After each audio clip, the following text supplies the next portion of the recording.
Based on Otto cycle, the engine's cycle of operations are completed due to strokes of the piston. The 4 strokes are suction of fuel, compression of fuel, expansion or power stroke, and exhaust stroke. Air and fuel mixture is sucked inside the cylinder during suction. Mixture is compressed in compression stroke. The power is produced when piston performs expansion stroke.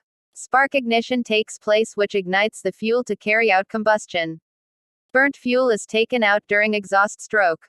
For 4 strokes engine, 2 revolutions of the crankshaft and 1 revolution of camshaft is produced.